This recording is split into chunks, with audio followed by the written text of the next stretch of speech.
How to Analyze People on Sight by Elsie Benedict and Ralph Paine Benedict. Human Analysis, the X-ray.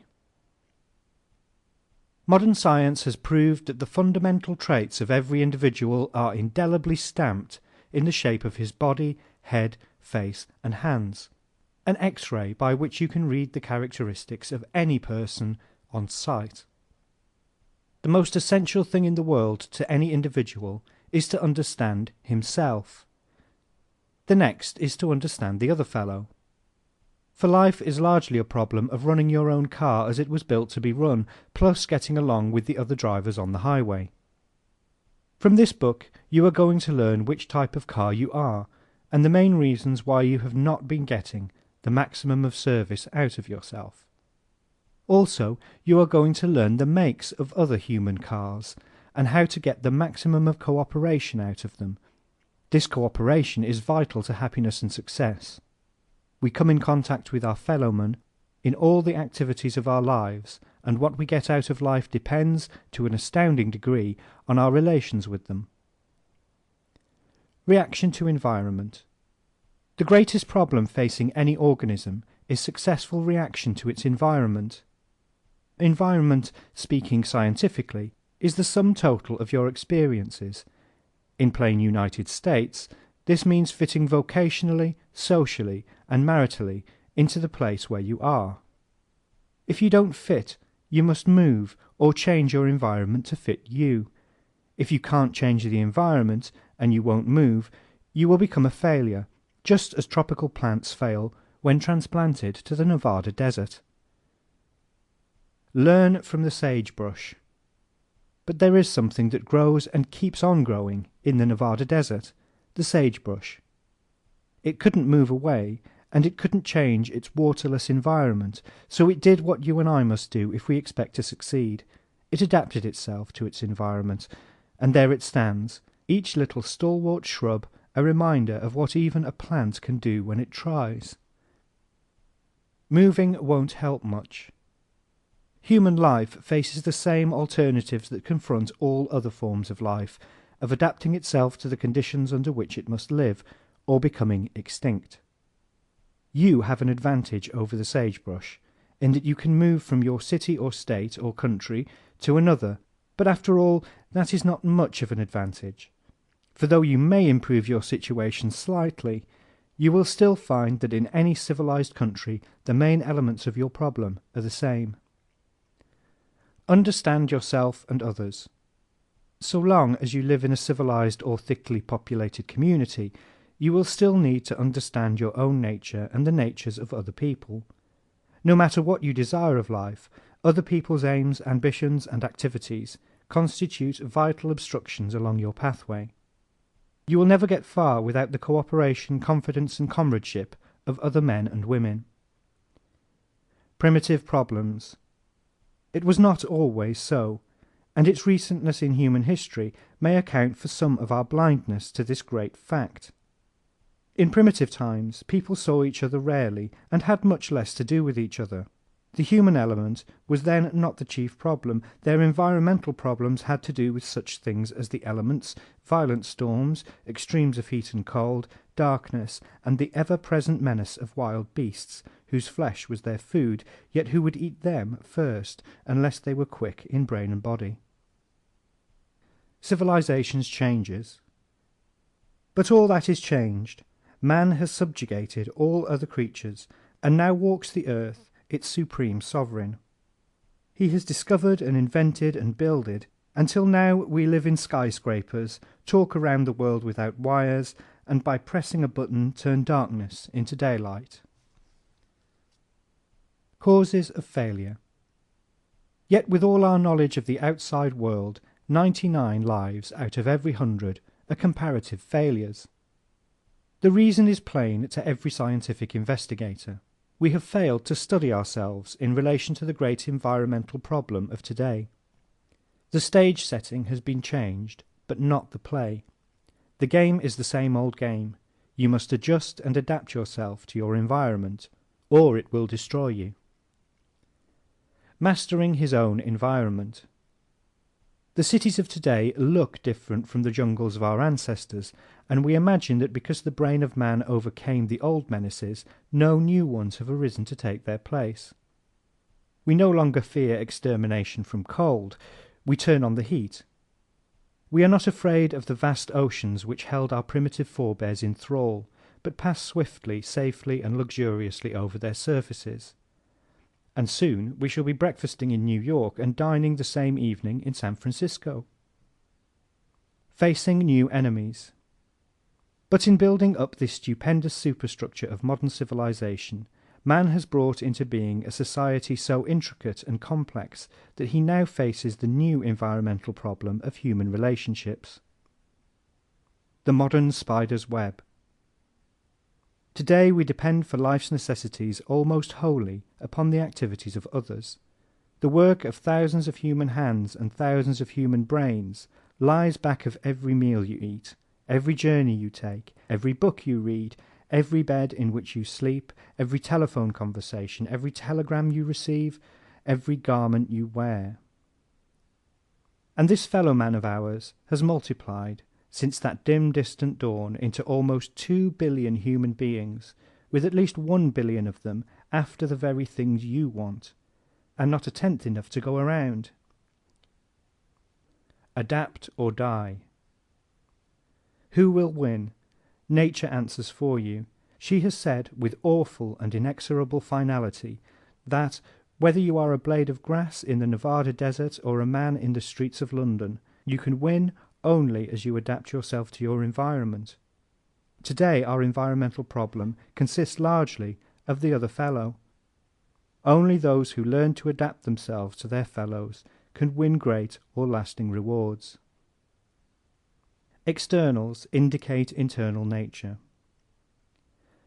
To do this, it is necessary to better understand our neighbours, to recognize that people differ from each other in their likes and dislikes, traits, talents, tendencies, and capabilities. The combination of these makes each individual's nature.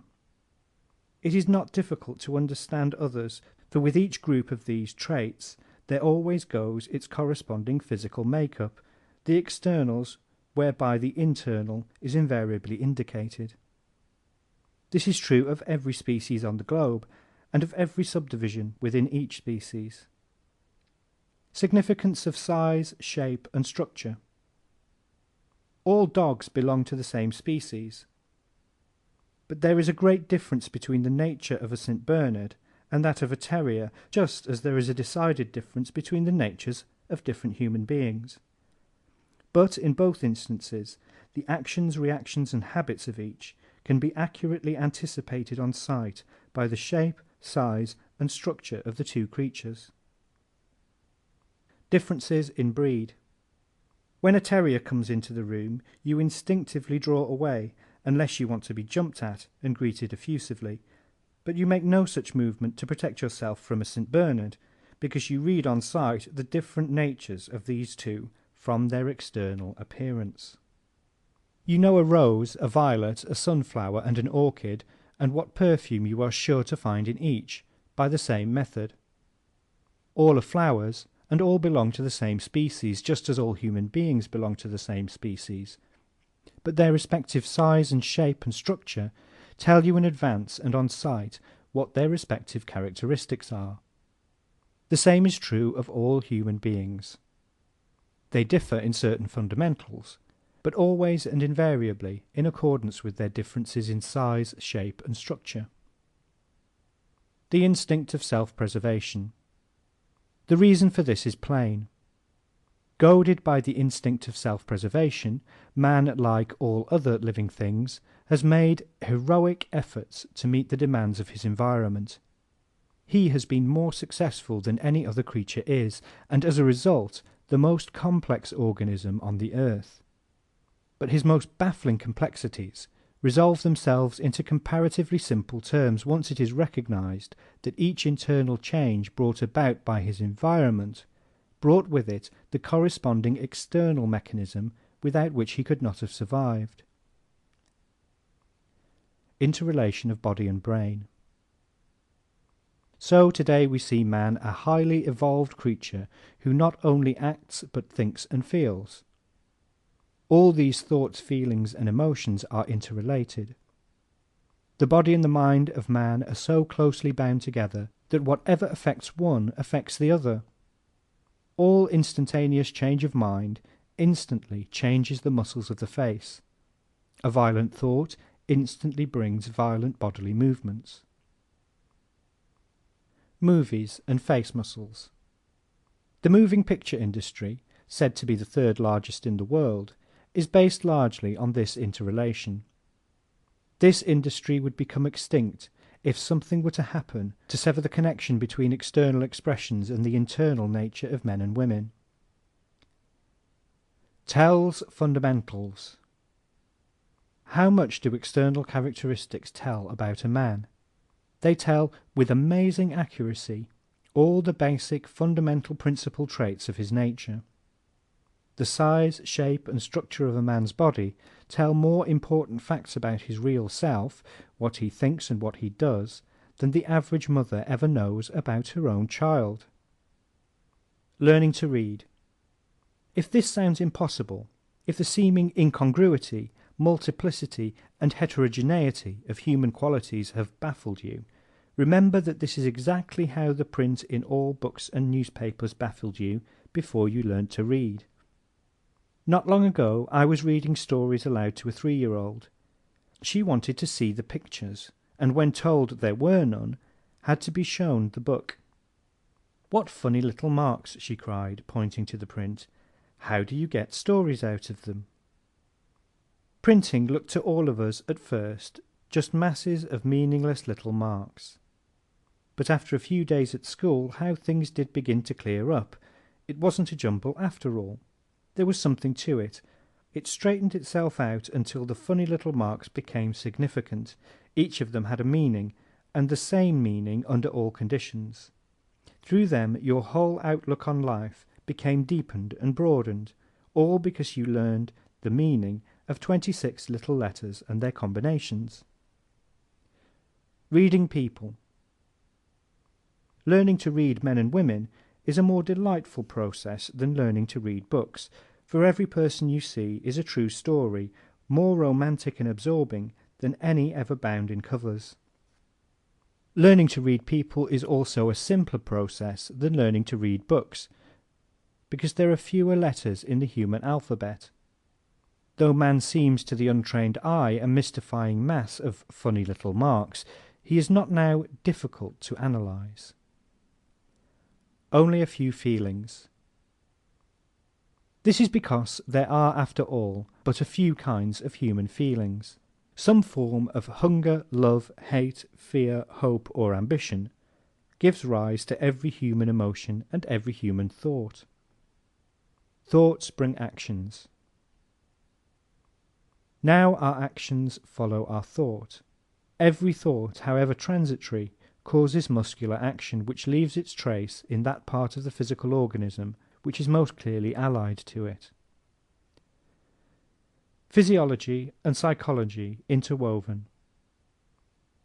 Look into the mirror the next time you are angry, happy, surprised, tired, or sorrowful, and note the changes wrought by your emotions in your facial muscles. Constant repetition of the same kinds of thoughts or emotions finally make permanent changes in that part of the body which is physiologically related to these mental processes. The evolution of the jaw. The jaw is a good illustration of this alliance between the mind and the body. Its muscles and bones are so closely allied to the pugnacity instinct center in the brain that the slightest thought of combat causes the jaw muscles to stiffen. Let the thought of any actual physical encounter go through your mind, and your jawbone will automatically move upward and outward. After a lifetime of combat, whether by fists or words, the jaw is set permanently into a nature more upward and outward, a little more like that of a bulldog. It keeps to this combative mold because, says Mother Nature, the great efficiency expert, if you are going to call on me constantly to stiffen that jaw, I'll fix it so it will stay that way and save myself the trouble.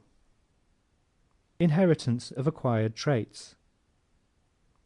Thus the more combative jaw, having become permanent in the man's organism, can be passed on to his children. Right here comes a most interesting law, and one that has made possible the science of human analysis. Law of size. The larger any part or organ, the better its equipment for carrying out the work of that organ, and the more does it tend to express itself.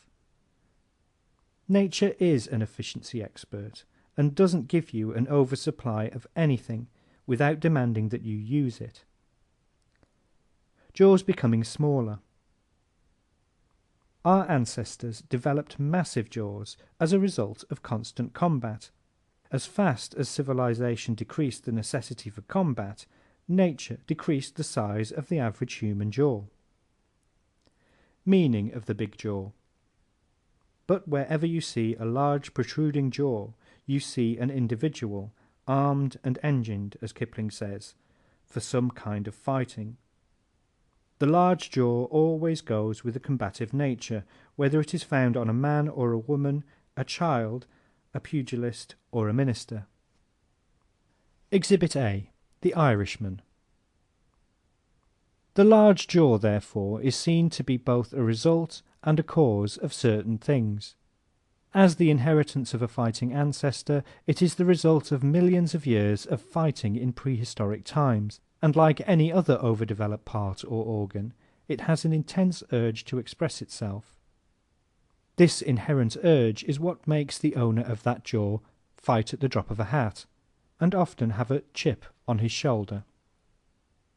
Natural selection. Thus, because every external characteristic is the result of natural laws, and chiefly of natural selection, the vital traits of any creature can be read from his externals. Every student of biology, anatomy, anthropology, ethnology, or psychology is familiar with these facts. Built to fit. Man's organism has developed, altered, improved, and evolved down through the slow revolving years, with one instinctive aim: successful reaction to its environment. Every part has been laboriously constructed to that sole end. Because of this, its functions are marked as clearly upon it as those of a grain elevator, a steamship, or a piano. Survival of the fittest. Nature has no accidents. She wastes no material, and everything has a purpose. If you put up a good fight to live, she will usually come to your rescue and give you enough of whatever is needed to tide you over. If you don't, she says you are not fit to people the earth, and lets you go without a pang. Thus she weeds out all but the strong, and evolution marches on. Causes of racial characteristics. This inherent potentiality for altering the organism to meet the demands of the environment is especially noticeable in races, and is the reason for most racial differences. Differences in environment, climate, altitude, and topography necessitated most of these physical differentiations, which today enable us to know at a glance whether a man belongs to the white race, the yellow race, or the black race. The results of these differentiations and modifications will be told in the various chapters of this book. Types earlier than races. The student of human analysis reads the disposition and nature of every individual with ease, regardless of whether that individual be an American, a Frenchman, a Kaffir, or a Chinaman, because human analysis explains those fundamental traits which run through every race, color, and nationality according to the externals which go with those traits. 5 biological types. Human analysis differs from every other system of character analysis in that it classifies man for the first time into 5 types according to his biological evolution. It deals with man in the light of the most recent scientific discoveries. It estimates each individual according to his human qualities rather than his character or so-called moral qualities. In other words, it takes his measure as a human being and determines from his externals his chances for success in the world of today. These rules work. Every rule in this book is based on scientific data and has been proved to be accurate by investigation and surveys of all kinds of people in all parts of the world. These rules do not work merely part of the time. They work all the time, under all conditions, and apply to every individual of every race, every color, every country, every community, and every family. Through this latest human science, you can learn to read people as easily as you read books, if you will take a little time and pains to learn the rules which compose your working alphabet. Do what we want to do. It is easy to know what an individual will do under most circumstances because every human being does what he wants to do in the way he prefers to do it most of the time. If you doubt it, try this test. Bring to mind any intimate friends, or even that husband or wife, and note how few changes they have made to their way of doing things in 20 years. Preferences inborn. Every human being is born with preferences and predilections which manifest themselves from earliest childhood to death. These inborn tendencies are never obliterated and seldom controlled to any great extent, and then only by individuals who have learned the power of the mind over the body. Inasmuch as this knowledge is possessed only by a few, most of the people of the earth are blindly following the dictates of their inborn leanings. Follow our bents. In other words, more than 99% of all the people you know are following their natural bents in reacting to all their experiences, from the most trivial incidents to the most far-reaching emergencies. Took it from grandmother. The individual is seldom conscious of these habitual acts of his, much less of where he got them from. The nearest he comes is to say he got it from his father, or she takes it from grandmother.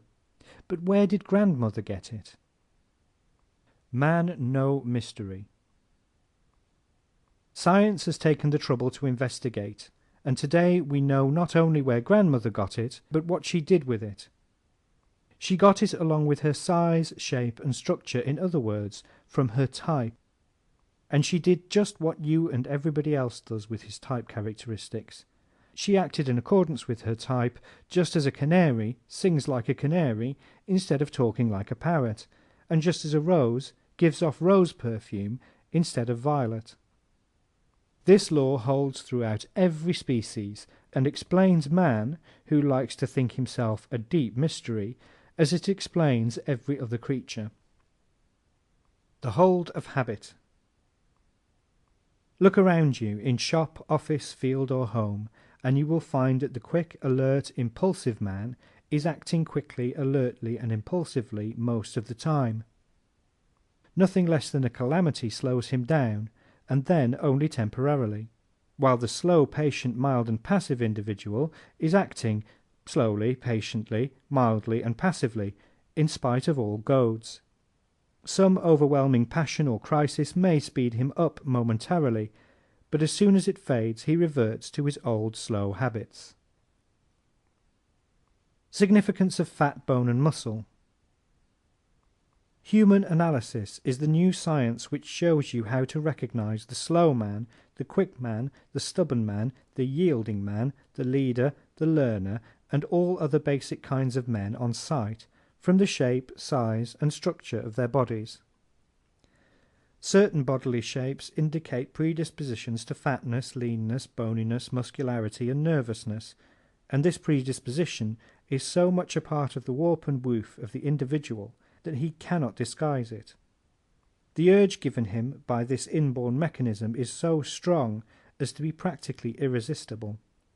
Every experience of his life calls forth some kind of reaction, and invariably the reaction will be similar in every vital aspect to the reactions of other people who have bodies of the same general size, shape, and structure as his own.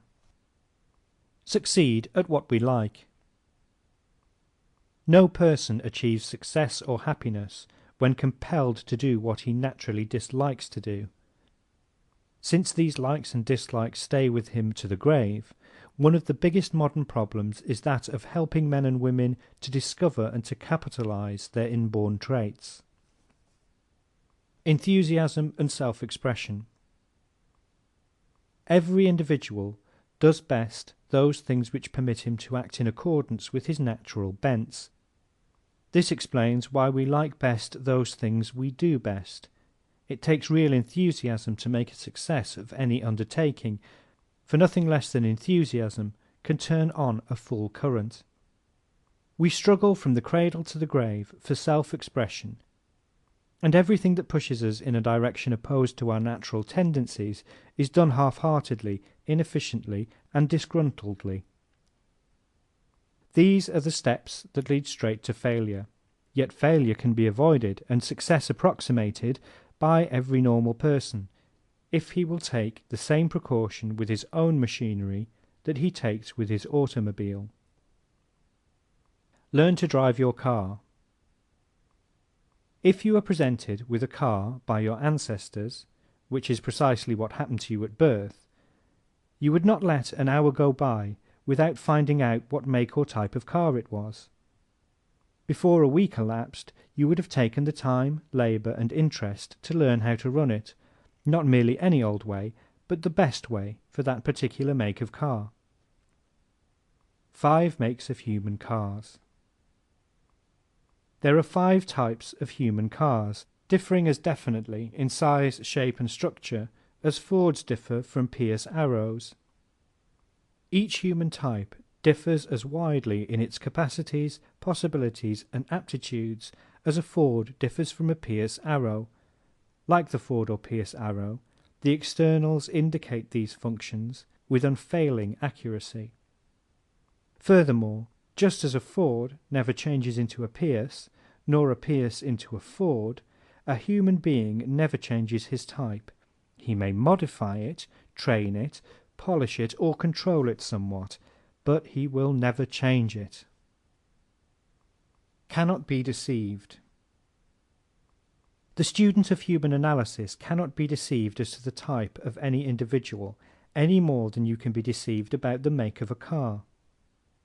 One may doll up a Ford to his heart's content, remove the hood and top, and put on custom-made substitutes. It is still a Ford, always will be a Ford, and you can always detect that it is a Ford. It will do valuable, necessary things, but only those things it was designed to do, and in its own particular manner. Nor could a Pierce act like a Ford. Are you a Ford or a Pierce? So it is with human cars. Maybe you have been awed by the jewels and clothes with which many human Fords disguise themselves. The chances are that you have overlooked a dozen Pierces this week because their paint was rusty. Perchance you are a Pierce yourself, drawing a Ford's salary because you don't know you are a high-powered machine capable of making 10 times the speed you have been making on your highway of life. Superficialities sway us. If so, your mistake is only natural. The world classifies human beings according to their superficialities. To the world, a human motorcycle can pass for a Rolls-Royce any day if sufficiently camouflaged with diamonds, curls, French heels, and plucked eyebrows. Bicycles in Congress.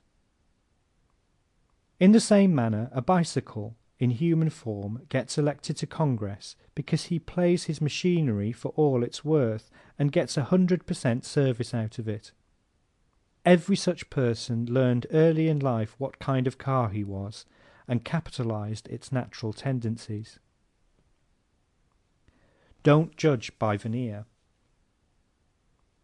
Nothing is more unsafe than to attempt to judge the actual natures of people by their clothes, houses, religious faith, political affiliations, prejudices, dialect, etiquette, or customs.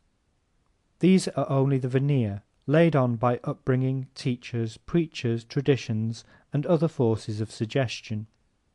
And it is a veneer so thin that trifles scratch it off. The real always there. But the real individual is always there, filled with the tendencies of his type, bending always towards them, constantly seeking opportunities to run as he was built to run, forever striving towards self-expression. It is this ever-active urge which causes him to revert in the manifold activities of everyday life to the methods, manners, and peculiarities common to his type. This means that unless he gets into an environment, a vocation, and a marriage which permits of his doing what he wants to do, he will be miserable, inefficient, unsuccessful, and sometimes criminal. Causes of crime. That this is the true explanation of crime has been recognized for many years by leading thinkers. Two prison wardens, Thomas Tynan of Colorado and Thomas Mott Osborne of Sing Sing, effectively initiated penal reforms based upon it. Every crime, like every personal problem, arises from some kind of situation wherein instinct is thwarted by outside influence. Human analysis teaches you to recognize on sight the predominant instincts of any individual. In brief, what that individual is inclined to do under all the general situations of his life. You know what the world tries to compel him to do. If the discrepancy between these two is beyond the reach of his type, he refuses to do what society demands. This, and this only, is back of every human digression, from indiscretion to murder. It is as vain to expect to eradicate these inborn trends and put others in their places as to make a sewing machine out of an airplane or an oak out of a pine. The most man can do for his neighbor is to understand and inspire him. The most he can do for himself is to understand and organize his inborn capacities. Find your own type. The first problem of your happiness is to find out what type you are yourself, which you will know after reading this book, and to build your future accordingly. Knowing and helping others. The second is to learn how to analyze others to the end that your relationships with them may be harmonious and mutually advantageous. Take every individual according to the way he was born. Accept him as that kind of mechanism and deal with him in the manner befitting that mechanism. In this way, and this only, will you be able to impress or to help others. In this way only will you be able to achieve real success. In this way only will you be able to help your fellow man find the work, the environment, and the marriage wherein he can be happy and successful. The 4 C's. To get the maximum pleasure and knowledge out of this interesting course, there are 4 things to remember as your part of the contract. Read concentratedly. Think of what you are reading while you are reading it. Concentration is a very simple thing. The next C is observe carefully. Look at people carefully, but not starefully, when analyzing them. Don't jump at conclusions. We humans have a great way of twisting facts to fit our conclusion as soon as we have made one. But don't spend all of your time getting ready to decide and forget to decide at all, like the man who was going to jump a ditch. He ran so far back to get a good start each time that he never had the strength to jump when he got there. Get a good start by observing carefully. Then decide confidently. Be sure you are right and then go ahead. Make a decision and make it with the confidence that you are right. If you will determine now to follow this rule, it will compel you to follow the first 2, because in order to be sure you are right, to be certain you are not misjudging anybody, you will read each rule concentratedly and observe each person carefully beforehand. Practice constantly. Practice makes perfect. Take this for your motto. if you would become expert in analysing people. It is one easily followed, for you come in contact with people everywhere, at home, amongst your business associates, with your friends, and on the street. Remember, you can only benefit from a thing as you use it. A car that you never took out of the garage would be of no value to you, so get full value out of this course by using it at all times. These rules your tools. These rules are scientific. They are true, and they are true always. They are very valuable tools for the furtherance of your progress through life. An understanding of people is the greatest weapon you can possess. Therefore, these are the most precious tools you can own.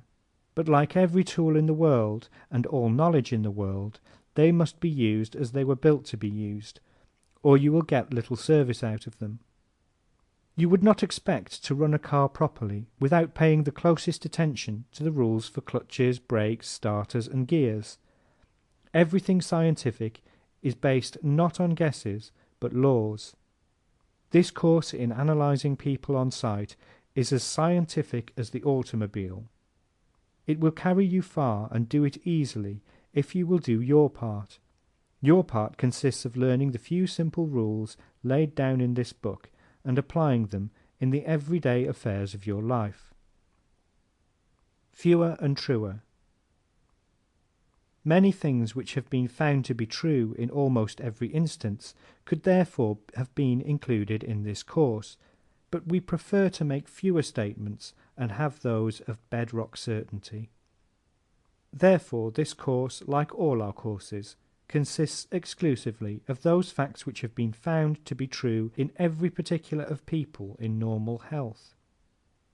Important. The 5 extremes. This book deals with pure or unmixed types only. When you understand these, the significance of their several combination as seen in everyday life will be clear to you. The human alphabet. Just as you cannot understand the meaning of a word until you know the letters that go into the make-up of that word, you cannot analyze people accurately until you get the 5 extreme types firmly in your mind, for they are your alphabet. Founded in 5 biological systems. Each pure type is the result of the overdevelopment of one of the 5 biological systems possessed by all human beings: the nutritive, circulatory, muscular, bony, or nervous. Therefore every individual exhibits some degree of the characteristics of all the 5 types. The secret of individuality.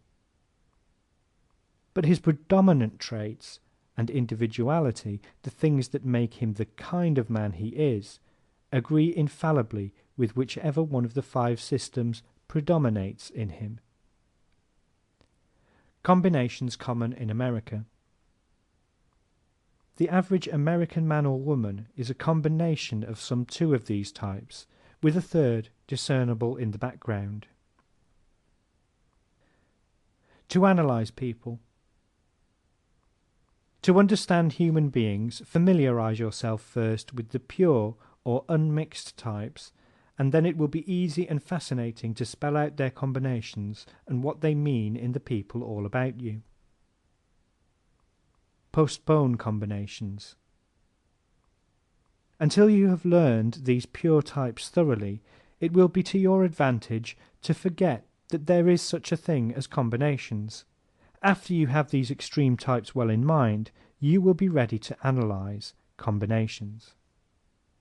The 5 types. Science has discovered that there are 5 types of human beings. Discarding for a moment their technical names, they may be called the fat people, the florid people, the muscular people, the bony people, and the mental people. Each varies from the others in shape, size, and structure, and is recognizable at a glance by his physique or build. This is because his type is determined by the preponderance within his body of one of the 5 great departments or biological systems the nutritive, the circulatory, the muscular, the bony, or the nervous. At birth, every child is born with one of these systems more highly developed, larger, and better equipped than the others. Type never disappears. Throughout his life this system will express itself more, be more intense and constant in its functioning than the others, and no manner of training, education, environment or experience, so long as he remains in normal health, will alter the predominance of this system, nor prevent its dictating his likes, dislikes, and most of his reactions. Effect of eating. If you do not understand why the overaction of one bodily system should influence man's nature, see if you can't recall more than one occasion when a square meal made a decided difference to your disposition within the space of 30 minutes. If one good meal has the power to alter so completely our personalities temporarily, is it then any wonder that constant overfeeding causes everybody to love a fat man? For the fat man is habitually and chronically in that beatific state which comes from overeating. End of preface.